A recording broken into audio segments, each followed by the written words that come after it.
Hello दोस्तों, welcome to the buzz the brave manga. आज हम ग्लोबल फ्रीज का नया चैप्टर कंटिन्यू कर रहे हैं जो मैंने आपके लिए इंग्लिश में रिवराइट किया है। पूरा विजुअल्स और एडिट्स मैंने खुद बनाया है ताकि एक्सपीरियंस स्मूथ रहे। ओरिजिनल मांगा को ऑफिशियल सोर्स से सपोर्ट जरूर करें। चलिए स्टार्ट करते हैं अध्याय आज का चैप्टर। 2476 नरम खरबूजा। 1। श्वानवू की बात सुनने के बाद झुकवे और तू युनलिए दोनों का मन बहुत गंभीर हो गया।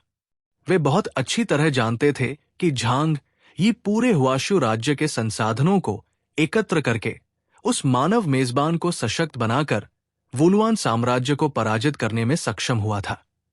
लेकिन इस तरह के उपायों के लिए पहले से बहुत समय की तैयारी चाहिए होती है और इन्हें जल्दबाजी में इस्तेमाल नहीं किया जा सकता। दूसरी बात यह थी कि क्या झांग यी के लिए इतनी बड़ी कीमत चुकाकर उन तीनों को बचाना वाकई उचित था। मन में सभी पहलुओं को तौलने के बाद तीनों के होंठों पर कड़वी मुस्कान आ गई। सच में उनके पास इतना मूल्य नहीं था। अरे, तुम किस बात का इंतजार कर रहे हो? लू शाओ ने अधीरता से कहा, जल्दी से सहायता बुलाओ। मैं तुम्हें 20 मिनट देता हूं। अगर वो सबसे शक्तिशाली मानव नहीं आया तो मैं तुम सबको मार डालूंगा। झुकवे और श्वानवू के दिल कड़वाहट से भर गए, लेकिन उन्होंने ठान लिया कि वे आसानी से झांग यी से मदद नहीं मांगेंगे। उन्हें हुआशु राज्य के लिए इस आखिरी उम्मीद को बचाकर रखना होगा। जहां तक अन्य क्षेत्रों से सहायता की बात है, वो तो सोचने लायक भी नहीं थी। दूरी बहुत ज्यादा थी। सबसे तेज पहुंचने वाले को भी कम से कम आधा घंटा लगेगा। झांग यी के अलावा कोई भी उन्हें नहीं बचा सकता था। चट चट अग्निभूत ने एक कंकड़ चबाते हुए हंसते हुए कहा। वो औरत काफी सुंदर थी, बस बहुत कमजोर। शुतुन की आंखों में अजीब चमक आई और उसने छेड़ते हुए कहा, तुम्हें इस तरह की चीजें पसंद है? नामुमकिन, वो तो विदेशी जाति है। अग्नि दानव ने कंधे उचका दिए। मेरा मतलब उसकी क्षमताओं से था। वे सुंदर है, उसकी संभावनाएं बहुत ऊंची होनी चाहिए थी। लेकिन दुर्भाग्य से 6 पीढ़ियों का इतिहास बहुत छोटा है और मानसिक शक्तियों पर शोध बहुत उथला है, इसलिए वो अपनी असली शक्ति को मुक्त नहीं कर पाई। शुतुन ने हल्की सी जम्हाई ली। उसकी आंखों में ठंडी चमक थी। 6ठी पीढ़ी के मानव पहचान से परे पतित हो चुके हैं। लगता है अकेला लू शाओ ही काफी है। उनकी आवाजें ऊंची नहीं थी, लेकिन वे साफ तौर पर झुकवे और दूसरों के कानों तक पहुंच गई। श्वानवू का बर्फीला कवच ज्यादातर पिघल चुका था, तो युनलिए जोर जोर से सांस ले रहा था और झुकवे की नीली ज्वालाएं उग्र आग में टिमटिमा रही थी। युद्ध की दिशा पूरी तरह उनके खिलाफ मुड़ चुकी थी। वे अब और नहीं टिक पाएंगे। पूर्वी सागर नगर के कमांड सेंटर में ली गुआंगश्याओ ने मेज पर जोर से हाथ मारा। उसकी आंखों में क्रोध भरा था। झू झेंग, तुम्हारी झू यू कहाँ है? उसे युद्ध में भेजो। अगर वो नहीं गई तो श्वानवू और बाकी सब वहीं मर जाएंगे। संचार रेखा के दूसरे सिरे पर ब्लिजार्ड नगर की रोशनी मध्यम थी। झू झेंग एक बड़ी काली चमड़े की कुर्सी पर बैठा था। उसकी भौहें सिकुड़ी हुई थी और उसकी उंगलियां मेज के किनारे को कसकर पकड़े हुए थी। लान शिनचेंग ने धीमे स्वर में याद दिलाया, कमांडर, श्वानवू की चोटें गंभीर हैं। अगर ये जारी रहा तो वे शायद। झू झेंग ने कोई उत्तर नहीं दिया। आंखें बंद करते ही उसके मन में झू यू का ठंडा और सुंदर चेहरा उभर आया। वो उसका तुरुप का पत्ता था, उसका आखिरी तुरुप का पत्ता। अगर उसने कदम उठाया और कुछ भी गलत हो गया तो वो जियांगनान क्षेत्र का सर्वोच्च कमांडर पूरी तरह निराधार हो जाएगा, क्योंकि जियांगनान क्षेत्र में उसकी सत्ता पहले ही कमजोर थी और झांग यी की मौजूदगी ने पूरे 5 साल तक उसे दबाकर रखा था। झू यू की सुरक्षा के बिना शायद वो बहुत पहले ही अपदस्थ कर दिया गया होता। उसने गहरी आवाज में कहा, थोड़ा और इंतजार करो। संचार यंत्र से ली गुआंगश्याओं की गुस्से भरी गर्जना आई। इंतजार? अगर और इंतजार किया तो कोई भी नहीं बचेगा। झू झेंग की भौं फड़की और आखिरकार उसने गहरी सांस छोड़ी। मैं अराजकता से संपर्क करने की कोशिश करूंगा। ली गुआंगशियाओ एक पल के लिए रुका, फिर गहरी सांस लेकर बोला, तुम्हें यह बहुत पहले कर लेना चाहिए था। असल में सब जानते थे कि विदेशी जाति के हमले का सामना करते समय जिस एकमात्र व्यक्ति पर वे निर्भर कर सकते थे वो झांग यी था। 5 साल के विकास के बाद भी पूरे वुलुआन साम्राज्य के संसाधनों पर कब्जा करने और झांग यी से चंद्र मानवों की ध्यान विधि प्राप्त करने के बाद हुआशु राज्य में शक्तिशाली व्यक्तियों की संख्या अचानक बढ़ गई थी। कई जगहों पर बिशप स्तर के अतिमानव भी प्रकट हो चुके थे, लेकिन अब लगभग 30,000 की शक्ति वाले अतिमानव भी युद्ध की समग्र स्थिति को बदलने में सक्षम नहीं थे। झू झेंग ने गहरी चिंता के साथ भौहें सिकोड़ ली, लेकिन अंततः उसके पास साहस जुटाकर झांग यी का नंबर मिलाने के अलावा कोई विकल्प नहीं बचा। तियानहाई नगर, किले की सबसे ऊपरी मंजिल, झांग यी बाहें बांधे सबसे ऊंचे स्थान पर बैठा था, नीचे फैली रात को निहारते हुए। उसके पास एक विशाल, ठंडी और शांत नगर रक्षा स्नाइपर राइफल खड़ी थी। ये अब तक लू केरन द्वारा बनाई गई सबसे शक्तिशाली हथियार थी, और अगर इसे झांग यी की क्षमताओं के साथ जोड़ा जाए तो ये 200 किलोमीटर दूर तक लक्ष्य को लॉक करके अत्यंत शक्तिशाली स्नाइपिंग हमला कर सकती थी। यहां तक कि नाइट स्तर का अतिमानव भी इससे बेहद सतर्क रहता। झांग यी यही था, किसी भी ऐसे शत्रु की प्रतीक्षा में जो आक्रमण करने का साहस करे। नगर शांत और व्यवस्थित था। रक्षा टावरों की रोशनियां टिमटिमा रही थी। दादाजी, आपका पोता आपको फोन कर रहा है। संचार यंत्र बीप करने लगा और झांग यी ने भौं उठाई। झू झेंग। उसके होठों पर एक खेली हुई मुस्कान उभरी। वो दोनों क्षेत्रों की सीमा पर हो रही गड़बड़ी से भली भांति अवगत था। आखिरकार पूरे हुआशु राज्य में अगर कहीं भी घबराहट का कोई संकेत होता तो कोई भी उसे छिपाने की हिम्मत नहीं करता। वे बेतहाशा चाहते थे कि पूरा देश इसके बारे में जाने ताकि वे दूसरों से मदद पा सकें। झांग यी ने शांति से बुद्धिमान प्रणाली को संचार जोड़ने का आदेश दिया। स्क्रीन पर झू झेंग का चेहरा चिंता से भरा हुआ था। भाई झांग यी, हम अब और नहीं टिक पा रहे हैं। पूर्वी सागर और जियांगनान के संगम पर स्थित अन्मा नगर पर विदेशी जातियों का भारी आक्रमण हुआ है। वे मैग्मा को नियंत्रित कर सकते हैं और उन्होंने बड़े इलाकों में आग लगा दी है, जिससे असंख्य नागरिक मारे गए और घायल हुए हैं। श्वानवू, झुकवे और तू युनलिए शत्रु का सामना करने गए थे और वे सभी गंभीर रूप से घायल हो चुके हैं। अब मेरे पास अपना अभिमान निगलकर आपसे निवेदन करने के अलावा कोई रास्ता नहीं बचा कि आप एकांत से बाहर आए। ये सुनकर झांग यी ने शांत स्वर में पूछा, झू यू कहाँ है? झू झेंग पहले से ही अपना बहाना तैयार कर चुका था। उसने बगल में खड़ी झू यू की ओर नजर डाली, आह भरी, और कहा, अन्मा नगर ब्लिजार्ड नगर के बहुत करीब है।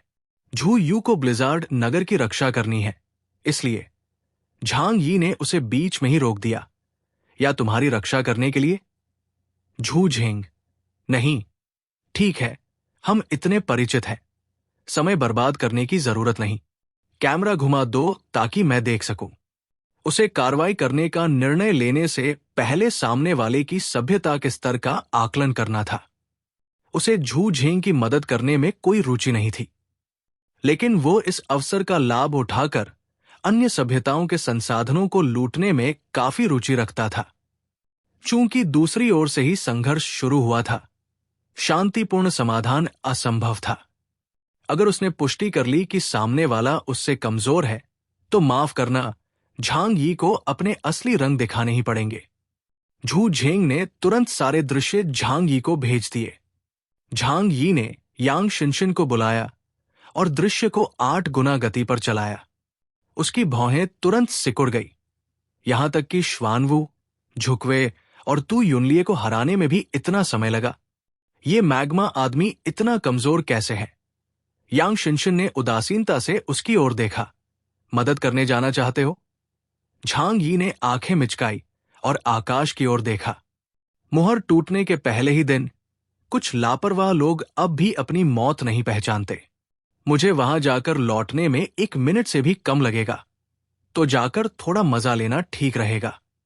आखिरकार वो दांत दिखाते हुए ठंडेपन से मुस्कुराया।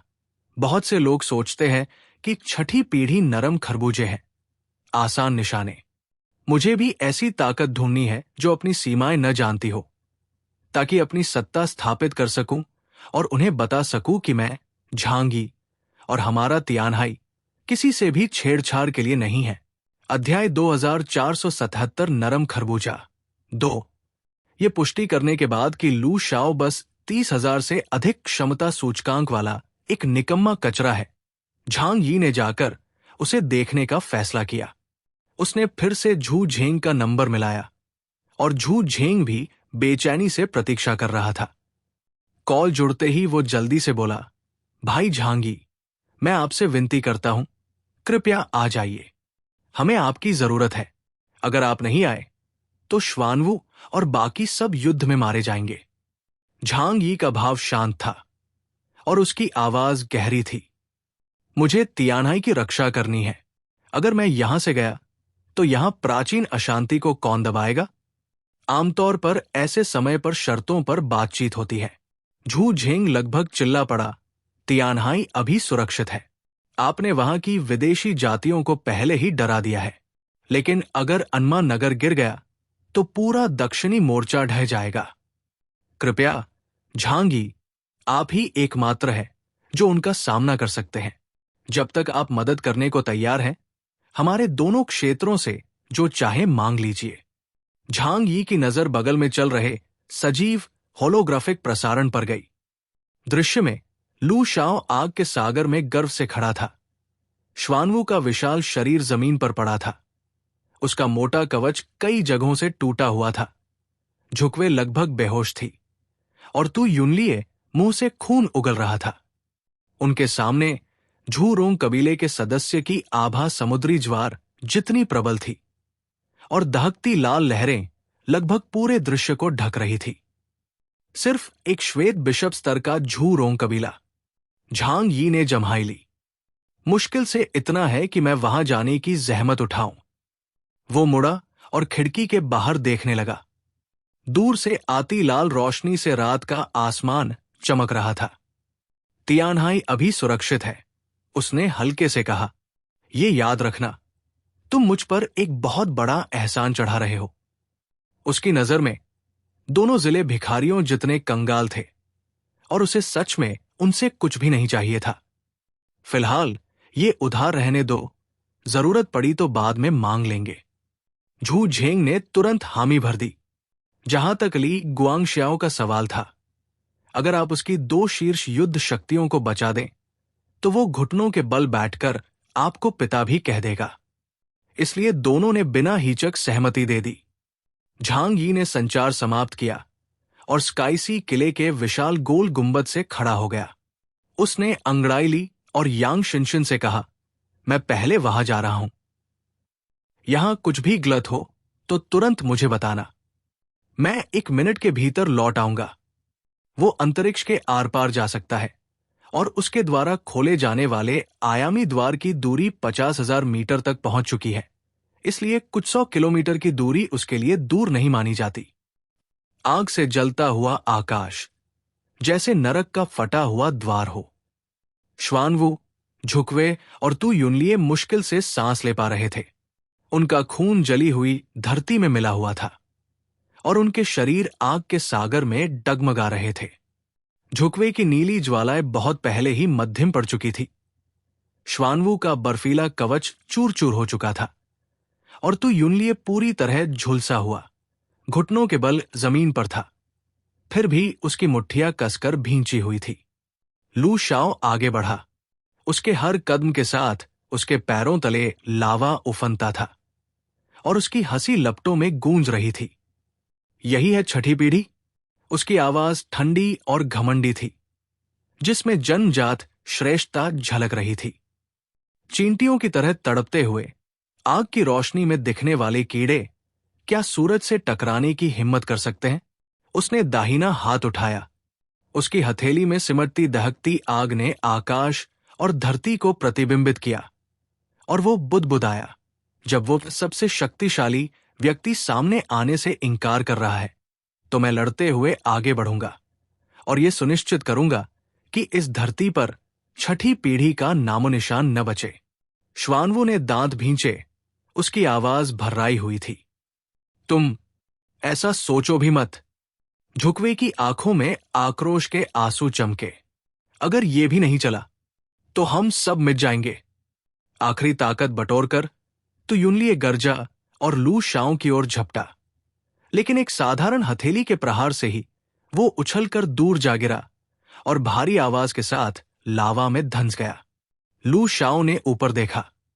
उसकी सुनहरी लाल आंखों में आग की रोशनी झिलमिला रही थी, जैसे उसने पूरी दुनिया की तुच्छता को भांप लिया हो। उसने धीरे धीरे हाथ उठाया और उसकी हथेली की लपटें अनगिनत पिघली हुई प्रकाश सर्पों में बदलकर उन तीनों पर टूट पड़ी। नरक में जाओ, नीच जमीनी प्राणी। दूर की मीनार पर शून्य भक्षक और अग्नि दानव अब भी उदासीनता से देख रहे थे। अग्नि भूत ने होठों में जला हुआ पत्थर दबाए उपहास भरी मुस्कान दी। लू शाओ अब इलाका साफ करने वाला है। शुतुन ने बेरुखी से सिर हिलाया। बहुत अच्छा। इन घटिया छठी पीढ़ी के लोगों को समझा दो कि उनका युग बहुत पहले समाप्त हो जाना चाहिए था। उसी क्षण हवा का एक झोंका गुजरा। लपटों की दिशा अचानक बदल गई। आकाश और धरती के बीच का तापमान एक पल के लिए गिर गया। न कोई गड़गड़ाहट, न ऊर्जा का उतार चढ़ाव, न कोई असामान्य दृश्य, केवल एक चरम स्थिरता। लू शाओ की भौहें हल्के से सिकुड़ी। उसके दिल में एक अजीब सी धड़कन उठी। उसने महसूस किया कि इस स्थान में कुछ ऐसा प्रकट हुआ है जिसे उसने पहले कभी महसूस नहीं किया था। दूर के खंडहरों से ठंडी हवा चली और एक आकृति राख और अंगारों पर चलते हुए स्थिर कदमों से आग के बीच से गुजर आई। वो काले वस्त्रों में एक युवक था। उसके कदम इतने हल्के थे कि कोई आवाज नहीं हुई और लपटें भी उसके पैरों से अलग हो रही थी। 1 मिनट पहले वो तियानहाई नगर में था और 1 मिनट बाद वो झू रोंग कबीले के युद्ध क्षेत्र में पहुंच गया। वो इसी तरह प्रकट हुआ। आयामी द्वार खुला और प्रकृति की सारी वस्तुएं उसके चारों ओर एक पूर्ण निर्दोष रक्षा में बदल गई, जिससे आसपास का भीषण तापमान भीतर प्रवेश नहीं कर सका। न कोई चमक, न हवा का उफान। वो मानो शून्य से उभर आया हो, शांत, संयत, लेकिन ऐसी दबावपूर्ण आभा से घिरा हुआ कि सांस लेना मुश्किल हो जाए।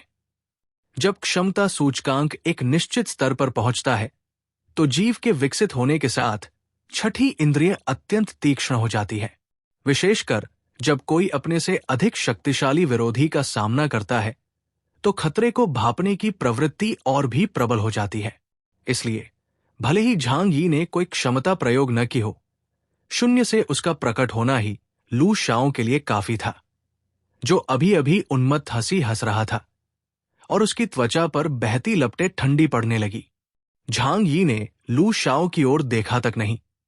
उसने बस सामने फैले युद्धक्षेत्र को देखा, आग से लाल हुए आकाश और जली हुई धरती पर पड़े शवों पर नजर दौड़ाई और अंत में उसकी दृष्टि लू शाओ पर ठहर गई। वो एक नजर मानो स्वर्ग के पार से किसी देवता की दृष्टि हो जो नश्वर संसार को देख रहा हो। क्या ये उसी जाति का है जैसे वो सुनहरे कवच वाला तलवारबाज? काफी रोचक है। लू शाओ की हंसी एक पल को थम गई और उसकी आंखों में आश्चर्य चमका। क्या तुम ही वो छठी पीढ़ी के मानवों का सबसे शक्तिशाली व्यक्ति हो जिसकी वे बात कर रहे हैं? झांग यी ने उत्तर नहीं दिया। उसने बस उसे बेहद उदासीन नजर से देखा। फिर उसके दाहिने हाथ की तर्जनी लगभग अदृश्य रूप से हिली। न कोई ऊर्जा तरंग, न कोई असामान्य दृश्य। दुनिया मौन हो गई। लू शाओ कुछ और ताना मारना चाहता था। उसके होठों पर हल्की मुस्कान उभर ही रही थी। तभी उसका शरीर अचानक जड़ हो गया। क्लिक, एक बेहद हल्की सी आवाज। मांस हवा के साथ कट गया। वो मांस जो मैग्मा की भीषण गर्मी सह सकता था, सोने और लोहे के बराबर था। उसके कटने की ध्वनि बेहद साफ थी। मुस्कान पूरी तरह मिटने से पहले ही उसका शरीर कांच की तरह चुपचाप दरकने लगा। कंधों से कमर तक, कमर से टांगों तक बारीक दरारें उभर आई। लंबवत और क्षैतिज रेखाएं समान और क्रमबद्ध ढंग से सजी हुई उसके शरीर पर चौकोर खानों का पैटर्न बना रही थी। यह स्थानिक विभाजन था, या अधिक सटीक रूप से कहें तो पृथक्करण का एक और उन्नत रूप। निशब्द, अदृश्य, बिना किसी आक्रमण पथ या आरंभिक क्रिया के। जिस क्षण झांग यी के मन में विचार बना, उसी क्षण उसका आक्रमण लक्ष्य पर उतर चुका था। लू शाओ ने सिर झुकाया। उसके नेत्रों में पहली बार भय उभरा। वो कुछ कहना चाहता था, लेकिन तभी उसने देखा कि उसकी खोपड़ी का एक नुकीला, कोणीय टुकड़ा गिर रहा है। ठोड़ी, नाक, आंखें। उसने देखा कि उसका हाथ धीरे धीरे हवा में गिर रहा है। उंगलियों पर लपटें अब भी टिमटिमा रही थी। उसने देखा कि उसका शरीर नियमित टुकड़ों में बिखर रहा है और चुपचाप हवा में फिसलता हुआ नीचे जा रहा है। पूरी प्रक्रिया भयानक रूप से शांत थी। न कोई विस्फोट, न कोई चीख, केवल राख में से गुजरती हवा की सरसराहट। आयामी स्ट्रिंग सिद्धांत। ये 3000 मीटर के दायरे में मौजूद हर वस्तु को एक स्थानिक प्रणाली में निकालकर समान रूप से विभाजित करने की क्षमता रखता है। अध्याय 2478 सॉफ्ट परसिमन 3। लपटें बुझ गई और दुनिया फिर से खामोशी में डूब गई। हवा की गर्माहट में लू शाओ के चेहरे की जमी हुई मुस्कान कुछ पल तक टिकी रही, लेकिन उसका शरीर तो पहले ही अनगिनत छोटे छोटे टुकड़ों में बदल चुका था, जो जलते हुए धीरे धीरे बिखर रहे थे। रोशनी के फीके पड़ते ही वो मुस्कान भी गायब हो गई, जैसे वो कभी थी नहीं। उसे ये एहसास तक नहीं हुआ कि वो मर चुका है। कुछ सेकंड के लिए सब कुछ थम सा गया। अगले ही पल आकाश और धरती के बीच की खामोशी डर से भरी हाम्फों से टूट गई। टावर पर खड़े वॉइड डिवॉरर और फायर डेमन वही जड़ हो गए। फायर डेमन की पुतलियां सुई की नोक जैसी सिकुड़ गई और उसकी आवाज भर्राई हुई थी। ये नामुमकिन है। लू शाओ मर गया, सच में मर गया। ये कैसे हुआ? उस आदमी ने आखिर किया क्या? शूतुन जांग यी को घूर कर देख रहा था। उसके चेहरे पर पहली बार गंभीरता आ गई थी और उसकी कनपटियों से ठंडा पसीना बह रहा था। वो बुदबुदाया, लू शाओ, एक व्हाइट बिशप स्तर का, एक ही वार में मिट गया। ये आदमी आखिर है क्या? उसकी आवाज में डर साफ था। ये इंसान नहीं है, बिल्कुल इंसान नहीं। क्योंकि जांग यी और अभी जिनसे वे लड़े थे, जैसे झूचवे, श्वानवू और तु युनलिए, वे एक ही तरह के प्राणी लगते ही नहीं थे। अगर ऐसा है तो ताकत का अंतर इतना भयानक क्यों है? फायर डेमन की उंगलियां हल्की सी कांपने लगी और उसकी आग अपने आप पीछे हट गई, जैसे कोई जंगली जानवर किसी अत्यंत शक्तिशाली अस्तित्व के सामने खुद ब खुद झुक जाता है। ये उसने जानबूझकर नहीं किया, बल्कि उसका शरीर उसकी सोच से पहले प्रतिक्रिया कर रहा था। श्वानवू, झूचवे और तु युनलिए अब भी लड़ने की मुद्रा में थे, लेकिन हिल भी नहीं पा रहे थे। लगभग एक साथ उनके शरीर कांपे और फिर उनके चेहरों पर अविश्वास जम गया। झूचवे की ठंडी नीली आंखें हल्के से कांप उठीं और वो जांग यी को देखते हुए लगभग कांपती आवाज में बोली, क्या वो सच में अब भी इंसान है? वो जानती थी कि जांग यी बहुत ताकतवर है, बेहद ताकतवर, लेकिन उसने अपनी कल्पना में उसकी क्षमता को जितना बढ़ा चढ़ाकर सोचा था, असलियत उससे कहीं ज्यादा थी। 26,000 और 52,000 की सुपर पावर इंडेक्स का फर्क सिर्फ दोगुना नहीं, बल्कि स्वर्ग और अथाह खाई के बीच की दूरी जैसा था। तो युनलिए ने मुश्किल से निगलते हुए मुंह के कोने से बहता खून पोंछा। उसके अंदरूनी अंग फट चुके थे और वो लगभग मरने की हालत में था। उसका पहले का निर्भीक चेहरा अब श्रद्धा और लज्जा से भरा था। वो बुदबुदाया, मैं उसके वार का पल तक नहीं देख पाया। हम तो उसके स्तर पर हैं ही नहीं। श्वानवू ने गहरी सांस ली और बर्फीली आभा सफेद भाप बनकर उसके मुंह और नाक से निकली। वो बोला, हम खुद को हुआशु साम्राज्य के संरक्षक समझते थे, लेकिन उसके सामने हम एक चिंगारी भी नहीं है। तीनों सदमे और शर्म से भरे थे। जिस दुश्मन को वे पूरी ताकत से भी हरा नहीं पाए, वो ज़ांग यी के सामने एक सांस भी नहीं टिक सका। वो अंतर इंसानों और देवताओं के बीच की खाई जैसा था।